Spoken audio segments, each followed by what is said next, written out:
Welcome to the Conquer Your Battlefield podcast, where we come together to discuss some of the more significant struggles and metaphorical battlefields that we've faced along our journeys and share some insight on how we've conquered them.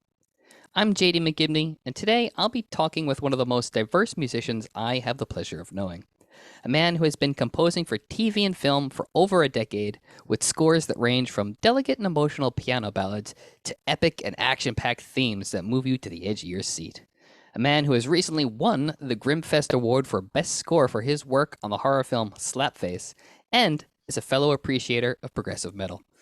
Mr. Barry J. Neely. How you doing, buddy? Hello, what a gracious intro. It's got me pumped up. Awesome, man. I'm very happy to have you here. I'm excited to have a conversation with you. Me too. Me too. I look forward to what we're going to dive into. I feel like my intro there just made me sound like I was going to get pumped for talking about music, but I know we're going to dive into something a little bit more special. It also sounds like you should be wearing a cape during this interview just because you sound so epic. You should be like the next Marvel hero. I have been told, and living with a voice actor, I know it's definitely not enough to just have an awesome voice, but people compliment me on my voice and they tell me, do I do radio? And I say no. Do you do acting? And I say no. And then the conversation is over. Who knows what the future holds, my friend. But today, we are going to be talking about generalized anxiety disorder. According to the Anxiety and Depression Association of America, generalized anxiety disorder is characterized by persistent and excessive worry about a number of different things. People with GAD may anticipate disaster and may be overly concerned about money, health, family, work, or other issues. Individuals with GAD find it difficult to control their worry. According to the Mayo Clinic, people with GAD may also show physical symptoms such as fatigue, trouble sleeping, muscle tension, muscle aches, trembling, feeling twitchy, being easily startled, sweating, nausea, diarrhea, IBS, or general irritability. According to the National Institute of Mental Health, GAD usually involves a persistent feeling of anxiety or dread that interferes with how you live your life. It is not the same as occasionally worrying about things or experiencing anxiety due to stressful life events. People living with GAD experience frequent anxiety for months, if not years, and it develops slowly. According to the ADAA again, roughly about 6.8 million adults in the United States alone are affected by generalized anxiety disorder, and of that, only about 43.2% of them receive treatment. Barry, we've known each other for a few years now, and you recently opened up to me that anxiety is something that you are familiar with, and that you yourself have officially been diagnosed with generalized anxiety disorder. Yes. What was it like for you when you first realized that you weren't just worried about things and that you were in a constant balancing act with anxiety? It was a very interesting diagnosis because I couldn't tell, and I couldn't tell if my therapist at the time was, not that I didn't believe it, but it was weird to put a label on it because I kind of thought that maybe she was doing that for, I don't want to say insurance purposes because that seems weird, but it was weird to be like, this is probably what you have based upon only a few sessions, So I guess it was odd to officially define it. And it's still odd because I feel like I make excuses that, oh no, I'm not really like that. But then your descriptions kind of hit the nail on the head for a lot of things, and you're like, oh, maybe I do, It's interesting that you're sharing that perspective, because I think that idea, that perspective of feeling weird to put a label on the anxiety, on the feelings, on the emotions, and then be like, oh, maybe it's not this, and you're overthinking all of it, which is already. It's Yeah. oh, that is one of the signs of anxiety in general. It's like, oh, you're just overthinking and analyzing all of that. How long ago did you get the official diagnosis? It was 14 years, probably Oh, wow. 2007, 2008. Yeah. As I'm sure anybody who's navigated the therapy world, at that time I was going through something, but I was also had insurance that covered it a little bit, that covered therapy. Mm-hmm. I remember thinking my insurance wasn't covering that much until I wasn't covered by insurance anymore. And I was like, oh, well, I'll pay you a little bit more than what. And she's like, I charged your insurance company like a few $100s. In other words, like the cash value that I was actually going to pay her was like way lower than what she charged. So anyways, yeah, so it was that long ago because that was when a therapy was readily available and affordable to me. Oh wow. So Yeah. if I remember correctly, that was after you moved to Los Angeles that you went and saw a therapist. Yes, yeah. It was after, yeah, it was a few years. Funny enough, because it was that long ago, it was only 3 or 4 years after I moved to Los Angeles. But in my mind, the first few years of Los Angeles was a lifetime, Yeah, So yeah, it well, was only a few years. Yeah. moving to a new city in general, the first few years that you're there, it's like, especially if it's like your first major move, like it's a big culture shock, especially, if you're, a young adult and you're like coming into your own, you're not only are you kind of still exploring who you are as a person and as an individual, but like everything you literally know about life and how the world works is changed because you're like, oh, I'm in a completely different geographical location. So there's a lot of adjustments, a lot of stress, a lot of tension. And I was tricked into thinking it was going to be easier for me. And what I mean by that is, I went to Emerson College and they had a huge Los Angeles program. Mhm. So when I first came out to LA, I had many, many people I already knew. And in fact, I feel like the first weekend I was here, I was already going to like 3 parties with a bunch of people I already knew from college. So I feel like I didn't absorb the city as so much as I felt already comfortable being there because of friends, only later to realize through like seeps like, oh, this, you actually need to make some adjustments mentally to live in this city. Oh yeah, because you're originally from Boston or like the Boston Boston, area. yeah. Yeah, yeah. So just imagine being in a completely different world with everybody you know and thinking, oh, well, I'm not in a completely different world. Everybody I know is here. And then, and then go through that first winter of it never becoming winter. And you're like, oh, I don't know how to wind down.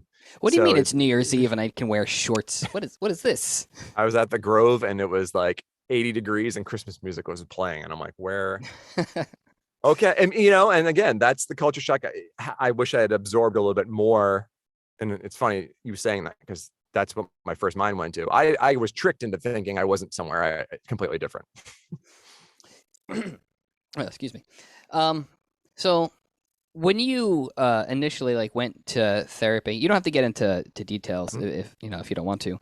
But did you go specifically because you had this overwhelming feeling of anxiety, or is there something else that kind of triggered it? It was a family issue that I discovered or I learned about, and that it started to get me on that path of, oh, this is more than a conversation with friends. This is me needing to find professional help. Gotcha. So it wasn't the anxiety at all, despite the fact I could trace back anxious tendencies. It was more just general, I'm probably going to need help with this. It's interesting that you went for like a specific instance and like your therapist was like, oh, here's something else that should be pointed out that kind of like, uncovered this. Do you think, I think that relates back to the point of you, like even now, like you said, 14 years later, it's over a decade, that you still like question whether or not like it's, worth putting a label on it. Do you feel that your viewpoint on your anxiety has changed at all or evolved at all since that initial diagnosis? Only yes. And the reason it's changed is because I developed tools to deal with it that make me feel better. And so it switched from, oh my gosh, I'm going to have anxiety to, oh my gosh, I'm not going to do the things that I can easily do that will make me instantly feel better about that anxiety. Interesting. Yeah. So in a way, I feel like I have the cure in the palm of my hand, but getting myself to take that cure is tough because it takes not physical effort, but and we'll get into it, I'm sure. But for instance, one of the tools is journaling. Mm. And when, and I know we'll get into this too, probably a little more as well, but when you work for yourself at home, there's something about, I need to get to work right away. It's that push, I need to get work right away. Despite the fact I know I will get a better day's work done if I sit down and journal for 20 minutes. I will be so much more clear-headed to get work done if I just do this. But that drive of to start work now is pretty powerful. Which right there is one of the, things of anxiety where it's you have that desire, that need to, I have to do this. I have to feel productive. And, Yeah. like you pointed out, like working for yourself, being a private contractor, which, you are, being a composer, uh, you know, if you're not doing the work, no one else is going to be doing it for you. Like you have to go Yeah. out and make sure that, work is coming in. So Mhm. like I very much relate to the whole, like that feeling of anxiety of like, oh, I have to constantly be working, I have to constantly be going Yeah. out and have to constantly be doing something. And, sometimes because of the anxiety, you have that feeling of almost guilt of like doing something Oh yeah. else that isn't I like I often the say I'm fueled. I run on guilt. ah And it's guilt of like, I don't want to say a higher power, but it's like a guilt that I've imagined, like no one's making me feel guilty. I always get my work done and I always get it done well, you know. But you feel like there's like this omnipresent uh, guide that's like, and it's, I guess it gets a little spiritual, but that's how you kind of envision it. Like my anxiety and my guilt is brought upon by something that I've created, that I've imagined almost. I totally get it. Yeah, And because there's no one making me feel guilty. yeah, you know. it's all inside. Mhm. Speaking personally, like when I'm with my anxiety, I have always described it as like a constant feeling of dread that's just always there. And like I've gotten to a point now, especially after going to therapy and like seeing like a professional, like I'm able to identify like what's me being logical, what are my thoughts, and then what's the Mm-hmm. anxiety specifically. But then, Yes. there is there are those days, those moments, those weeks, those months where like, the anxiety just kind of gets more present. It feels like there is like another a presence there because it's like Mm-hmm. for a fact it's not just you being logical and thinking and like interacting with like the world and what you want to do and Yeah. what you're perceiving, but it's like this sense of like, hey, something bad's going to happen, you have to do this and this. And Mm-hmm. it's an intense feeling. And going back to the idea of journaling or having tools in general that Yeah. help alleviate that. For me, when I first went to see a therapist, one of the things I started doing was journaling as one of the tools. And I personally found it easier to keep up with it Mm. because, every week my therapist would use that as, guidance for like, that next session, whatever I wrote down and handed to her, like prior to whatever the session was.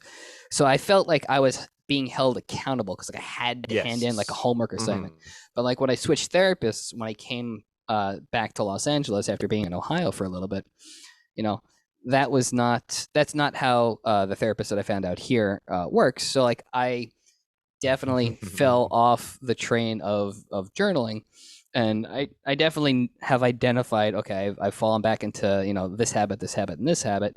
And again, same thing with you, like I recognize, oh, if I do this, it will alleviate a lot of my Yeah. thing. But like it's that initial push of getting myself to do it. And again, I think And that comes yeah. down to like the anxiety going, hey, you have to do these things. Well, and just to backtrack on my version of journaling, because it was not, well, it was part my therapist, but it was part, there's a book called The Artist's Way Mm. by Julie Cameron. And in essence, it's a 12-step program for artists. And one of the first rules of this is that every single day you need to write. And she says 3 pages. which I always found to be a little overwhelming. Sometimes the task itself is overwhelming. That's a lot of pages. It's a lot of pages. So I would do I would limit myself to 2 composition book pages. And it would just be train of thought. And the only rule is to not stop writing. That's the only rule. Interesting. And so I bought the book Artist Way in 2000, right around 2008, 2007, 2008. And so I started doing the morning pages on my own. Now, of course, I only made it for the first 3 chapters of the book. Later on, a couple of years ago, I did an online Artist Way course from a friend who teaches it.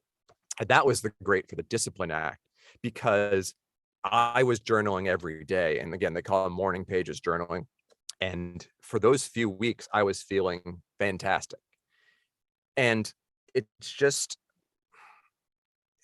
what's so interesting about it is the reason she has you write 3 pages is because by the second page, you start to really talk about what you're talking about. And a lot of that is it's like a daily discovery that no one is pressuring you but you. And that was huge for me to realize, because I'm doing that on my own. I'm realizing that myself through my pen. And it's amazing how you kind of break through your own psyche. You break through your guilt complex, because you realize that there is no reason for your guilt complex. And you only discover that by physically writing out, not typing, but physically writing out your train of thought every day. Interesting that you point out that there's a significant difference between physically writing and typing. Is that something that you... in the book? Really? It's in the book, and I know people, and the teacher who taught the course, which again I took because I needed guidance. I needed to be brought through it, and that's part of my anxiety in realizing from childhood is that I need discipline when it comes to work. But my parents weren't huge onto that, despite the fact that my dad was in the public school system. He was a superintendent of schools, and my mom was an attorney. So it was just very interesting that, like, you would think a dad at a superintendent, I would have strict rules about getting my work done, but I actually didn't. And That so is I really find interesting. and so I find myself making up for lost time, like disciplining myself, which then runs into the anxiety issue. Do you find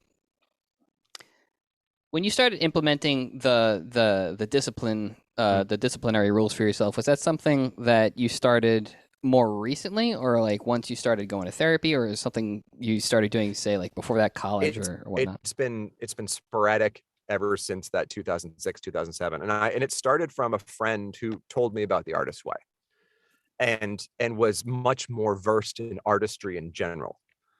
So it came from my friend Josie, who just kind of knew things, because she had a master's degree in dance, and actually she might have done her undergrad in dance and her master's in something else. But the point is that she studied artistry and I didn't. So it's through conversations with her, but executing those strategies has always been my weak point. Gotcha. So yeah, so the motivation now has to come from me, or the goal, knowing that the goal and the outcome is going to be, I'm gonna feel better. I have a question, because a lot of what you're sharing sounds like it's very much focused and relating to work and being an artist and being a composer and finding some sort of balance and holding yourself accountable to be, a professional artist in general.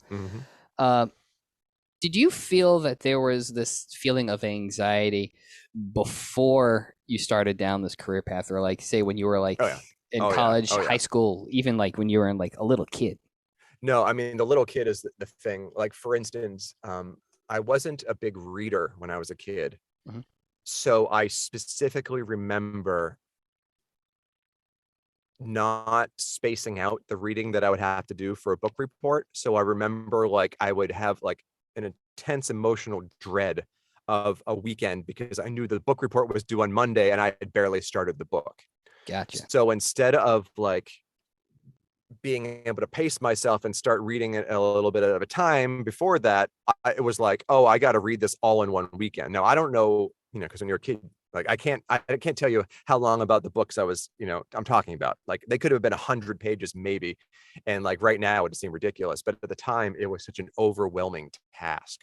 Yeah, because And I like when you're a remember little those kid, you're specific. just like, oh my god, I have to read this whole thing. It doesn't matter what if it is tiny. Yeah, When you frame it like I have to read the whole thing in a the whole weekend, thing. you're just And like, oh my and I god. and that's what I can pinpoint. So it's like it's just objectively, it's just me getting work done that I don't necessarily want to do. Now, that's a lot of work in general, but no, the anxiety has always kind of been there. Now, So sorry, continue. yeah, no, I didn't mean to interrupt. Well, I was just going to say there's a difference between the task. The task is easy if you just have to read a book. You have to read it. Mm. Okay, then you got to write a report about it. But with music, there is no task. It's the task is so general. The task is write something happy, write something that fits the scene, write. You know what I mean? It's not laid out for you, unless you're just copying somebody else. So you go from the task being very specific to the task being very general, which brings on kind of a different feeling of anxiety. Yeah, because when you have the freedom to like create something, it's like, oh, I have freedom to create something, but then there's also that added anxiety pressure of like, what do I create? Like, if you're an artist, you sometimes have that feeling of writer's block. So like if you're writing something for yourself, it's like, all right, well, there's no real pressure. But if you're writing for a client, it's like, well, I don't have the luxury of having writer's block. So there is that added anxiety Exactly. of like, oh, I have to get this done. So I totally see the link between, being a little kid and having to get that book report done, over the weekend and be like, oh, I have like severe fucking writer's block and I got to get this thing done over the weekend. And especially because you then add in the factor of I need to please the client, where it's like, not only do I have to get it done, I have to get it done where they're going to be happy. And music is not a direct art. So because I think something is exactly what they want doesn't mean they're going to think that. So you have the added anxiety of it also might not be good enough, and that brings its whole, I don't know if that brings a whole nother element, but all of this is like anxiety stacked on other anxieties. Yeah, because if you have a client, you want them to like it because you want them to hire you back again, or you want them to give you a positive referral to lead in other clients. This way, again, there's more work. So there's like that added pressure of anxiety. I do want to talk about that in was it the other day you and I were talking, you said you went on a little bit of a vacation because you're like, you recognized that you needed to have some Barry time. You needed a Barry day where you're just like, what, screw it, I'm not doing work, I'm not doing anything, just I'm gonna go off and have a biking adventure. No one talk to me, I'm out of here. But you said that you felt a sense of guilt taking that time off to kind of just have that mental reset, and you even ended up doing some work related stuff. So like, what is it like for you when you actually recognize that you need to have those Barry days, those resets, and then how do you deal with the kind of displacing or like disarming that sense of guilt? So that comes from, I went on a bike trip on a Tuesday and a Wednesday after a 3-day weekend. So already you have this, well, I just had a weekend, Barry. So why do you need more weekend? Everyone would like more of a weekend. So you kind of have, and that's why I mean anxiety based on anxiety, is that there's the regular anxiety of I'm missing out on work I could be doing for a project I haven't finished yet. Then you have that feeling of guilt of like, hey, back in, over the weekend, I could have probably done a little bit of that work, but I was also doing other things. And then you have the societal guilt of, hey, most people only get a weekend, so why do you deserve more than that? And then the only reason I reasoned with myself was that I hadn't actually gone away anywhere else, and I'd been working consistently on a project for days, even on weekends. So you kind of have to force yourself into realizing that you're doing okay. You did plenty of work. No one is telling you should be doing more work. This is all on you. So it's okay to go away. And like that reasoning, I think, is really important to point out because, you are your own boss. You are a private contractor, so you make up your own rules. So you do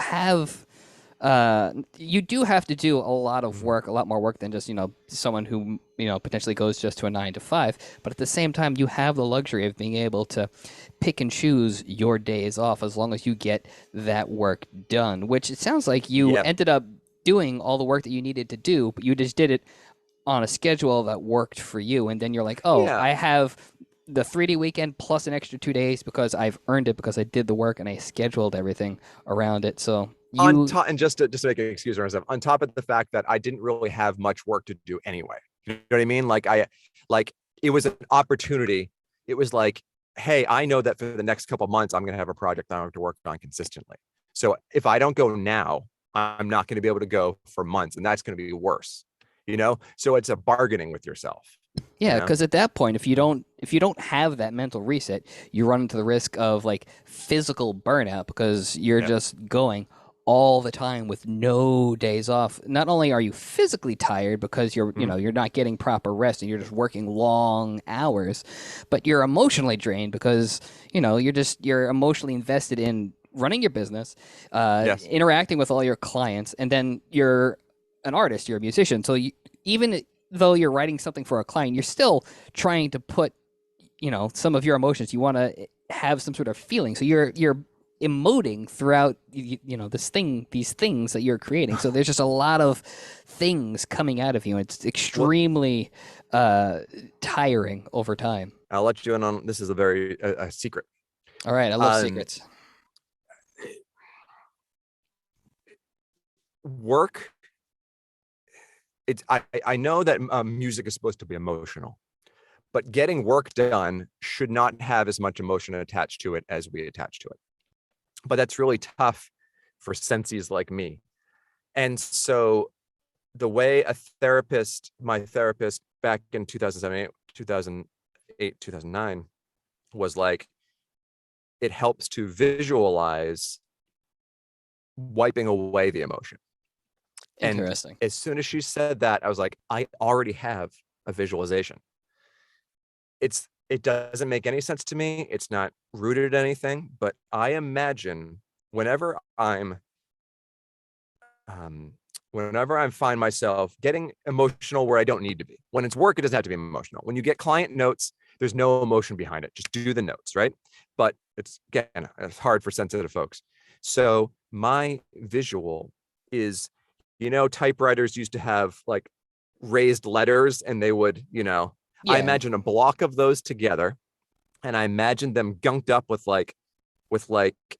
not pancake batter, but like something like some kind of beige liquid. And what I do is I go shh, and I imagine myself spraying those raised letters with water and rinsing away all the beige goop.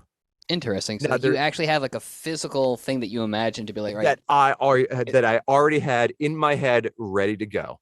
And I don't know where it came from, but I know for a fact that if I imagine that and I just do that, shh, and maybe it's me breathing out, I don't know. If I visual that and do that noise, I feel better. Well, it's interesting. I think if it is related to you breathing out, like the breathing exercises is also one of the tools that professionals say to use if you're feeling like overly anxious. I think it's interesting that you tied those two things together. It's got to go with the visual, though. It's got to go with the visual. It's a combination. Because you have not only that physical sense of if it is linked to the breathing, and like that sound is, you either physically breathing or imagining that you're breathing, but you're It's also linking them. giving yourself, your imagination, you're giving your brain something to focus on that is a physical, wipe away of the Yeah. thing that is bothering you. You're giving some sort of solid form to like the thing that, for all intents and purposes doesn't have a physical form. It's just like what Yep. you're focusing on in your head. So you're like, oh, I can focus on this thing and I can move it out of the way so I can get past it. I can get over it. I can conquer Isn't it. it funny that we have to, I always say our bodies are working against us, because even though our brain is in our bodies, they're not always connected. And that's the challenge, is how do you connect what's going on in your brain, which is what with what's going on in your body. Because yes, I'm an emotional sensitive person, but I can reason like a mofo. Like I can reason anything out, but that doesn't mean I feel better physically until I do something to connect my mind and body, Yeah, well, that's a very big thing with most people in general. So you have to be able to have that physical connection with something, and with something like anxiety, where like you're literally just stuck in your head, going through like these loops. I guess maybe about a year or so ago, a year and a half ago at this point, right around the time that I started going to see a therapist for the first time, I came across a book called Unwinding Anxiety. Okay. And one of the things that he points out in the book is that one of the one of the keys to breaking someone's anxiety loop is creating that sense of like something physical, or identifying like those physical connections. And one of the things that he says is that whenever you're feeling anxious, or you feel like you're worried about something, you're just in that loop. Start being mindful, start recognizing, oh, I'm anxious. Okay, what do I feel like right now? Why am I anxious? What is it? And then take note of how you physically feel. So like for me, I ended up feeling really tense throughout most of my body. There was always this sense of like, I felt warm. It felt like I was microwaved, because like I would be like I would recognize that I was comfortable. Like I was like, a decent temperature that was, I didn't, it was nice. But like I always felt like warm, like hot, like that sense of like, if you're embarrassed, like you get like all flushed. Oh yeah. Like that was like a physical thing. I was like, I don't really like how this feels, depending on what it was. I would notice, oh, I don't like this sense of nausea. So like I was creating that sense of like something physical, like where you were, you were like, oh, I created this visual that I can imagine that gives me that physical representation and a link to the anxiety that I can push it aside. For me, I was able to go, oh, I don't like feeling like this. How do I make sure that I feel like some way that I want to feel? So I created that physical link, and that's a really important tool, I think, with anybody that's dealing with any kind of anxiety. Is you have to give yourself that physical grounding to come back to reality and not just get lost in your head and your imagination. And the loop, you said loop. Yeah. That's a good way of explaining it, because you're just like, it doesn't get better with you doing nothing. You have to do something active to change it. Yeah, because like a lot of anxiety, or especially with like people with generalized anxiety disorder, is that a lot of the anxiety comes from a sense of not knowing. So like not having data, you just keep going in a cycle. By the way, I need to come in on that, because data.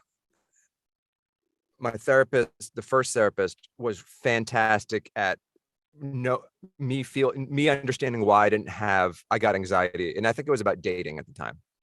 And it was about, does this person like me, or do they want to go on a second date? And what she said was, Barry, the issue is that you don't have enough information. You're trying to make decisions without having enough information.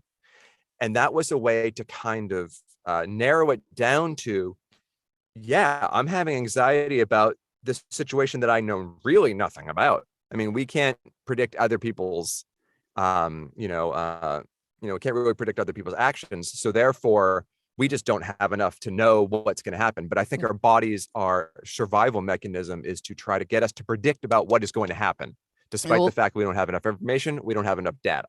Well, one of the things that is pointed out in unwinding anxiety is that anxiety is linked to one of our most basic emotions, which is fear, and something that Fear. we have just developed from the time we first like emerged out of like the primordial goop to keep us alive, because it's like, oh, fear, I should be afraid, I don't want to get eaten by the giant saber-toothed fucking tiger that's like lurking behind the Yes, bushes.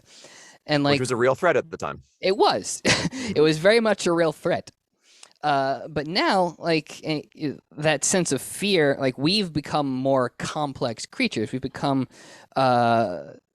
there's a lot more going on with us, physically and mentally, cognitively. We're aware that we exist. We are aware that like there's a lot of things going on, and so that the basic primordial fear is now linked to anxiety, because like we are acting on the sense of we don't know. So Hmm. our Hmm. initial reaction from when we first started out existing was like, oh, I don't know. I should be afraid so I don't die. Well, yeah, the task was easier. The task was don't die. Well, And, depending. and It was well, like well, monkey versus saber-tooth yeah. tiger. I don't know how easy that one is gonna Well, be. well, but I mean, like the task was clear, and I Gotcha. think that that's a modern day issue. And what you're saying about complexity is our And data. tasks and data. Our tasks are more complex. Our goals are more complex, and we need more information than we ever have before. The information isn't, I just need to get away from this threat. And so it's like why we have the hero complex, or like the hero fantasy of, oh, I just want to save the day, because that's a goal that's like very specific as opposed to complex of, how am I going to write this intricate piece of music that's going to please this client that I don't really know about, that I've been working with, and they know this person, and this person might talk to them about this, and am I living up to their values? So it's like there's like 100 different factors when there used to be far fewer. It was grow the crops. I'm simplifying everything, of course, but it's grow the crops and survive. That our tasks were so clear, and that's why these breaks of me going on bike trips or going on camping trips, the task is very clear. It's like just, and it's survival, I say in quotes, but that's the goal. Is your only goal is to get to the destination and keep yourself alive while doing so, and enjoy the view. But it's And enjoy the when view. I and then, yeah, but when you narrow down your goals, and that, to be said, it's the survival book that I read was what wasn't a it wasn't a psychiatry book. It was it was actually a book, and I'm going to try to not go on a tangent too far, but it was a book about all these people that died in these survival situations, and an analysis of why they died. Interesting. And the and the the the the biggest takeaway from that book was all survival needs to be about small, manageable goals. And I believe that that's the same in my work, in my music work, is small, manageable goals. And a lot of that is, I just need, similar to writing the journal, it's just the goal is just to keep on writing, because you don't know what's going to happen next until you do that first task. So I'm just going to break it down into a music thing. It's like a lot of my music ideas come from simple rhythms. One of them came from me hitting a coffee mug, and then the next, in a rhythm, and then I developed that into a rhythm, and then I came up with this, and then I came up with this, and then all the task became clear as I navigated through it. So it's, whenever you can break it down into the smallest manageable goal, you're like, the task becomes easier, and that always makes me feel better, is when the task is clear. That's a really good point. A lot of things with anxiety is like people will be like, oh, they'll just be like, I want to do this big thing, but then Yes. like you get caught up in like the idea of the big thing, and you don't give yourself those smart goals. Yeah, because it's I forgot what overwhelming. it's. The big thing is overwhelming. Yeah, and you don't realize Yeah. like, oh, I have to do these little things, these little baby steps in order to get to that bigger thing that I really want to get to. Mm. That leads into a question that I want to ask you is, Was do you feel uh, have you as you've like gone on in your career and you've like learned to like manage your anxiety, have you gotten into the habit of giving yourself like time blocks to work on things. So like say, you start, I don't know what time you start your work day, but do you give yourself like a set work day when you are working? Do you be like, oh, I'm going to work from like, 9 to 5, 8 to 6 or whatever, and then like break up your hours, your half hours, and just be like, oh, I have to do X, Y, and Z, and give yourself tasks that way? Or do you kind of just It was recommended to me I do so, but that doesn't mean I do it. The recommendation actually from a therapist was to schedule out your day and put in timers on your phone. Now, that was too disciplined for me. So what I do now is I allow myself to start work when I want to start work, unless I have a job specifically that has a time limit, yeah. But most Then of my you're jobs working don't. on like the client time. Like, oh, I have like a deadline. Exactly. I'm not gonna screw over a client, hourly rate because I wanted to do whatever I want to do. So if I have to write music on a given day, I have to have the whole day. And I start when I start. But what I do is I set myself I do 31-minute timers just because 30 seemed too, I don't know, 30 seemed inappropriate. And that's enough to get me from checking social media. And I find that I am the alarm is my discipline. And so it's not, so I put that up on Twitter because I follow a lot of artists on Twitter. And somebody said, oh yeah, I've got this app too that stops you from checking social media for 8 hours. And I'm like, oh, that's way too big of a chunk of time. I need it to be small, manageable chunks of time for me to be able to do it. Now, I'll keep on hitting that alarm. I might hit that alarm 3 times. And all of a sudden, I've got an hour and a half of work done. And I know in this whole conversation, my mind is constantly wanting to say, but Barry, a lot of people do an hour and a half of work, what I mean? There's that Yeah. voice in your head. Well, there's. Because I I say, think yeah, it's really yeah, important that the average person has like an attention span of about like 15 to 30 minutes. So I think the okay, idea that you're pointing out, you set yourself for like 31-minute yeah. time thing. It's good because one, you could, even if you don't like stop the task, you could take like a mental breather, be like, oh yeah, okay, back. Or So I'll like check, you're not just do a quick check of social media. Yeah.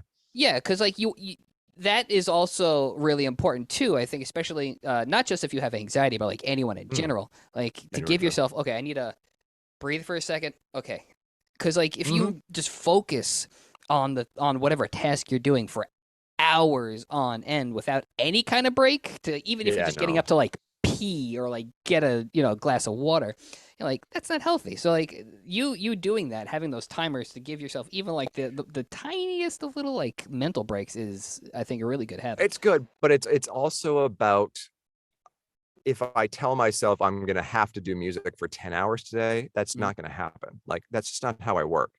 Um, and the extreme situation was when I had a film, it was Slapface, and I was writing the music for that, and I had COVID at the time.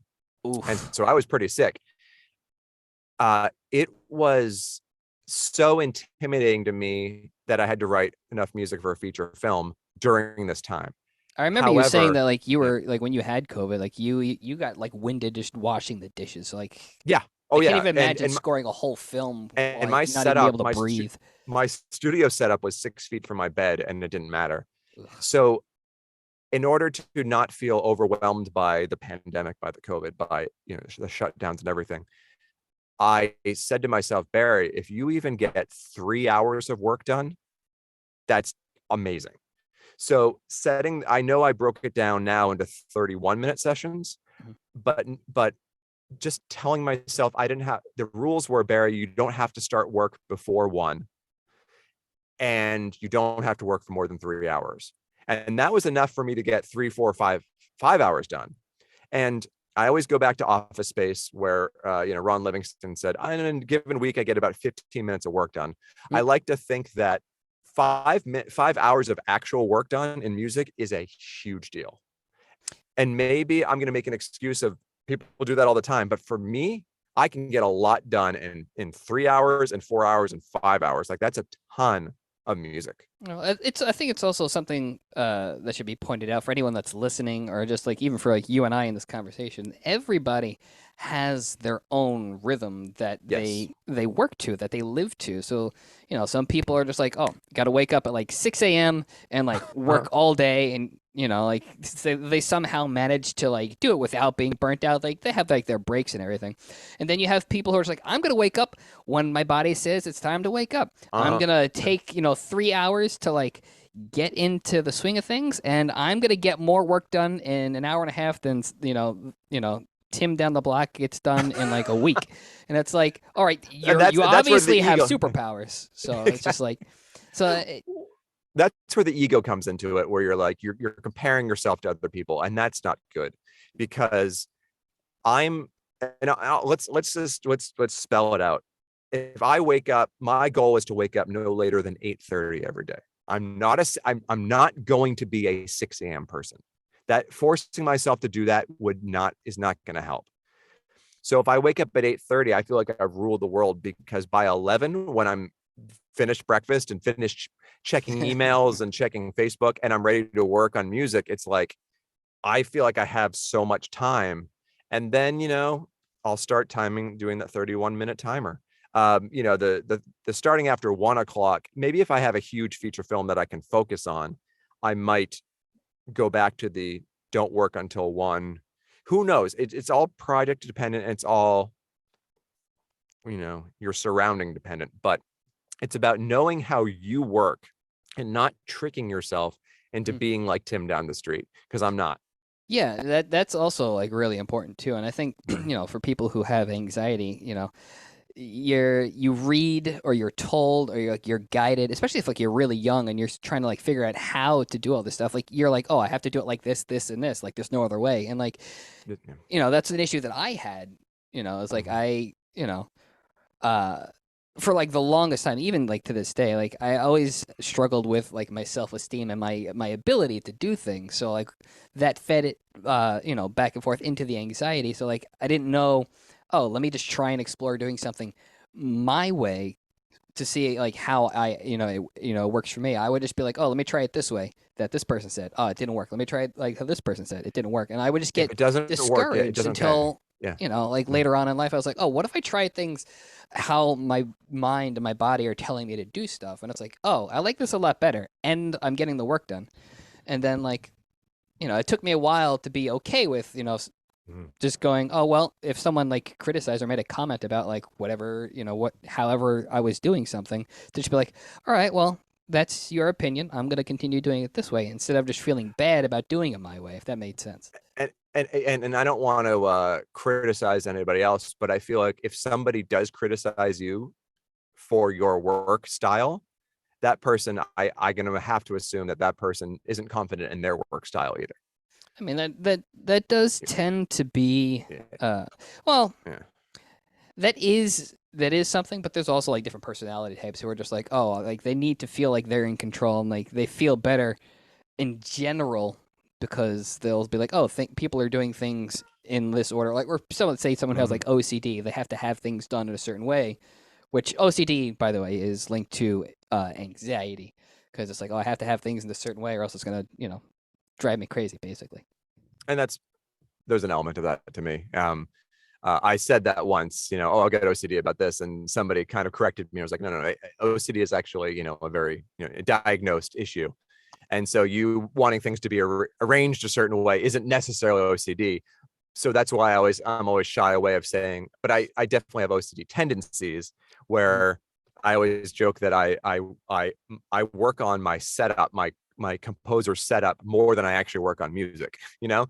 because I like that. I enjoy that part of it. I enjoy, having this here at the exact place I need it. That's fun for me. Yeah, because you're like, oh, look, you get to. It's like playing with Legos as a kid. You get to like put everything together how you want it, or it's like, like arranging things. So like you're like, oh, I'm playing with big kid Legos. So like, oh, I get to play with like, my Yeah. DAW. I get to play with my computer. I get to play with my desk. I remember like Let's a few months let's ago, you were like Okay. plugging stuff together. You were like building yourself like a brand new like workstation.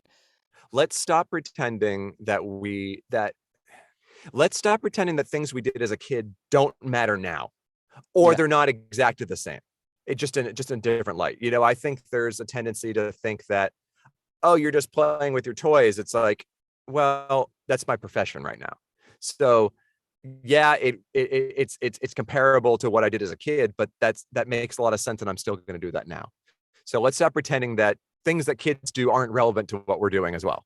Yeah, no, because like when you're a Yeah. kid, that's literally you're a sponge. So like you're absorbing all this data, you're absorbing the world, you're absorbing, the behavior of people around you. So you're like, oh, this is how I should behave, or like, oh, I don't like how this person is behaving. I'm not going to do that. So like anything that you experience as a child is extremely important.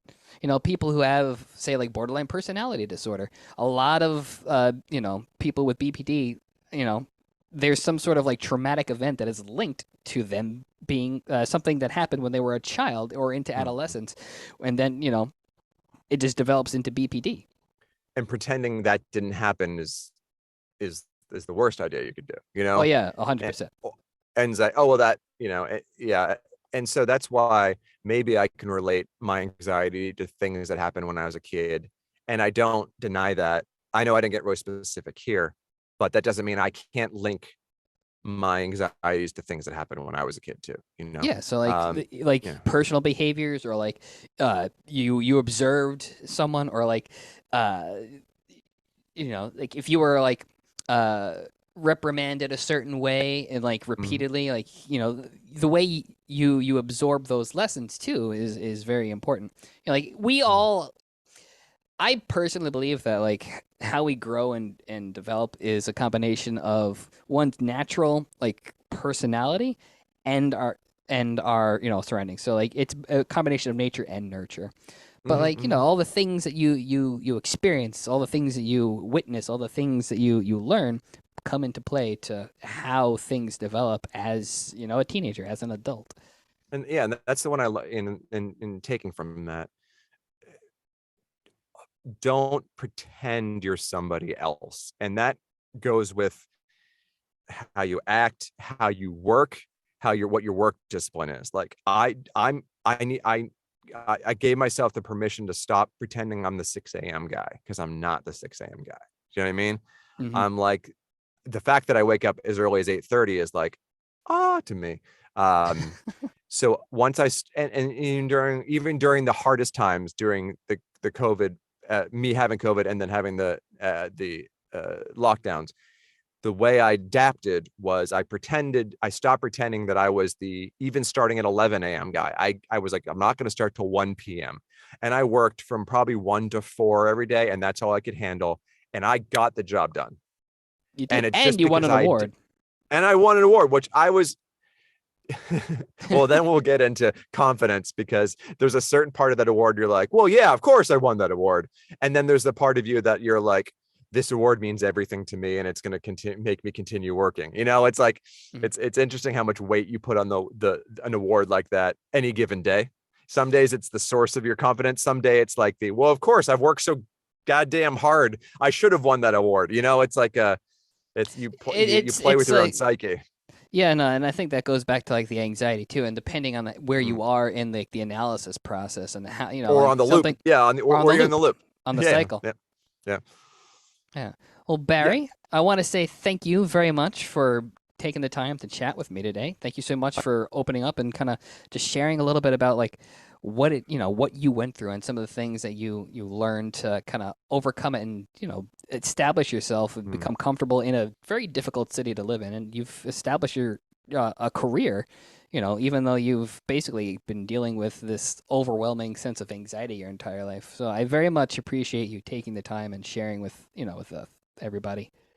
Well, thank you. And I'm just going to emphasize journaling and morning pages, 2 pages a day, train of thought. It is a miracle worker, and it's not expensive and it's not difficult, but it works miracles, because we are smarter than we think we are, and we can reason with ourselves while writing this down. And it's amazing what we realize about ourselves through ourselves just by writing it down. So I emphasize that. I can't emphasize that enough. That's really good advice, and I think it's definitely a good point to highlight as we come to a close here. Yes. Well, thank you for having me on. You're welcome, man. Oh, okay. I truly believe that the more that we as a society open up and feel comfortable sharing about our struggles, that the more it will help others realize that they are not alone. Everyone has the inner strength to face whatever life puts along their path. So thank you again for taking the time to chat, and thank you to everyone that has tuned in to this episode. If anyone watching or listening finds that they are struggling with their mental health, please do not be afraid to reach out to your friends, family, or a mental health professional. I'll place a link in the description of this video that will have some information and connection to further resources. And until next time, remember, you always have the strength to conquer your battlefield.